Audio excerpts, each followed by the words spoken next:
வணக்கம் தமிழா. நீ வெற்றி அடைவதை உன்னைத் தவிர வேறு யாராலும் தடுக்க முடியாது. தமிழ்நாடு போலீஸ், எஸ்ஐ, ஆர்ஆர்பி போன்ற போட்டித் தேர்வுகளுக்கு பயன்படக்கூடிய வகையில் தேர்வு நோக்கில் தயாரிக்கப்பட்ட முக்கிய வினாக்கள் இடம்பெறக்கூடிய வரலாற்று ஆசிரியர்களும் அவர்கள் எழுதிய நூல்களும் பார்க்க போகிறோம். முதலாவது கௌடில்யர், சாணக்கியர் என்று அழைக்கப்படக்கூடிய கௌடில்யர் எழுதிய வரலாற்று நூல் எதுன்னு பார்த்தீங்கன்னா அர்த்த சாஸ்திரம். அர்த்த சாஸ்திரத்தை எழுதியவர் தான் கௌடில்யர். அடுத்து அஸ்வகோசர் எழுதிய நூல் எதுனா புத்த சரிதம். புத்த சரிதத்தை எழுதியவர் அஸ்வகோசர். அடுத்து ஹர்ஷர் எழுதிய நூல்கள் எதுன்னு பார்த்தோம்னா ரத்னாவளி, பிரியதர்சிகா, நாகானந்தம். ரத்னாவளி, பிரியதர்சிகா, நாகானந்தம் போன்ற நூல்கள் எழுதியவர் யாருன்னா ஹர்ஷர். அடுத்து கல்கனர் எழுதிய நூல் காஷ்மீரின் வரலாற்றை பற்றி கூறக்கூடிய ராஜதரங்கிணி அப்படி நூல் எழுதியவர் யாருன்னா கல்கனர். ராஜதரங்கிணி எழுதியவர் கல்கனர். அடுத்து விசாகதத்தர் எழுதிய நூல் எதுன்னு பார்த்தீங்கன்னா முத்ரா ராஜசமும் தேவி சந்திரகுப்தமும். முத்ரா ராஜசமும் தேவி சந்திரகுப்தமும் விசாகதத்தர் எழுதிய நூல்கள். அடுத்து விஜயநகர மன்னர்களில் புகழ்பெற்ற மன்னராக விளங்கக்கூடிய கிருஷ்ணதேவராயர். கிருஷ்ணதேவராயர் எழுதிய நூல் ஆமுத்த மால்யதா தெலுங்கு மொழியில் எழுதியிருக்காரு கிருஷ்ணதேவராயர். அது ஜாம்பாவதி கல்யாணம், உஷா பரிணயம் தெலுங்கில் ஆமுத்த மால்யதா போன்ற நூல் எழுதியவர் யாருன்னா கிருஷ்ணதேவராயர். அடுத்து பாஸ்கராச்சாரியா என்ன நூல் எழுதியிருக்காருன்னா சித்தாந்த சிரோன்மணி அப்படிங்கிற வானவியல் நூலை எழுதியவர் யாருன்னா பாஸ்கராச்சாரியா. அடுத்து காளிதாசர் எழுதிய நூல்கள் எதுன்னு பார்த்தோம்னா சாகுந்தலம், மேகதூதம், குமார சம்பவம், ரகுவம்சம், ரிதுசம்காரம், மாளவிகாக்க நிமித்திரம் போன்ற நூல்கள் எழுதியவர்னா காளிதாசர்.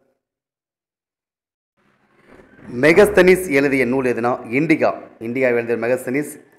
அடுத்து வராகமித்திரர் எழுதிய நூல் எதுனா பிருகதசம் கிதை அப்படிங்கிற நூல் எழுதியவர் தான் வராகமித்திரர். அடுத்து பாணர் என்று சொல்லக்கூடிய பாணபட்டர் எழுதிய நூல்கள் எதுனா ஹர்ஷ சரிதமும் காதம்பரியும். ஹர்ஷ சரிதத்தையும் காதம்பரி எழுதியவர் பாணர் என்று சொல்லக்கூடிய பாணபட்டர்.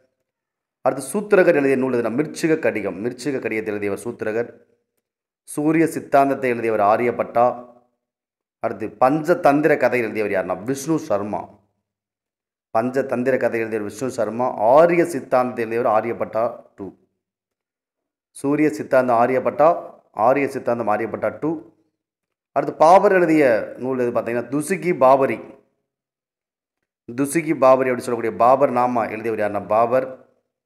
அடுத்து அபுல் பாசல், அக்பர் அவையில் விளங்கிய புலவரான அபுல் பாசல் அயனி அக்பர் நாமா நூல் எழுதியவர் அபுல் பாசல். அடுத்து முதலாம் மகேந்திரவர்ம பல்லவன் எழுதிய நாடக நூல் எதுன்னு பார்த்தீங்கன்னா மத்தவிலாச பிரகடனம். முதலாம் மகேந்திரவர்ம பல்லவன் எழுதிய நாடக நூல் மத்தவிலாச பிரகடனம். இந்திய கிளி என்று அழைக்கப்பட்ட அமீர் குஸ்ரு எழுதிய நூல் எதுனா துக்ளக் நாமா. இந்திய கிளி என்று அழைக்கப்பட்ட பாரசீக கவிஞரான அமீர் குஸ்ரு எழுதிய நூல் துக்ளக் நாமா. குல்பதான் பேகம் எழுதிய நூல் ஹுமாயூன் நாமா. ஷாஹ்நாமா அப்படிங்கிற வரலாற்று நூலை எழுதியவர் யாருன்னா பிர்தௌசி. ஷாஹ்நாமா எழுதியவர் பிர்தௌசி.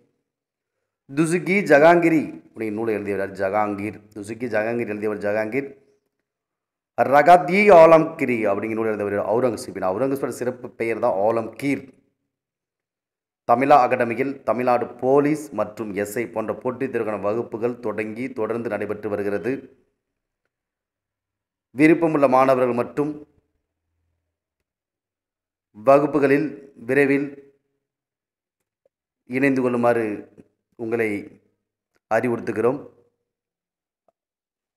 விருப்பமுள்ள மாணவர்கள் கீழே உள்ள அலைபேசி எண்ணை தொடர்பு கொண்டு உங்களுடைய சேர்க்கையை உறுதி செய்து கொள்ளவும். உறுதி செய்து உங்களுக்கு ஒவ்வொரு பாடத்துக்கும் தனித்தனியாக பாடத்திட்டத்தின் அடிப்படையில் தயாரிக்கப்பட்ட ஸ்டடி மெட்டீரியல் வழங்கப்படும். வாரந்தோறும் மாதிரி தேர்வுகள் நடத்தப்படும். எழுத்துத் தேர்வில் அதிக மதிப்பெண்கள் வெற்றி பெற வைப்பதே தமிழா அகாடமியுடைய முழு நோக்கமாகும். தமிழ்நாடு போலீஸ் மற்றும் எஸ்ஐ போன்ற போட்டித் தேர்வுகளுக்கு ஸ்டடி மெட்டீரியலும் அவைலபிள் இருக்குது. விருப்பமுள்ள மாணவர்கள் முன்பதிவு செய்து கொள்ளவும்.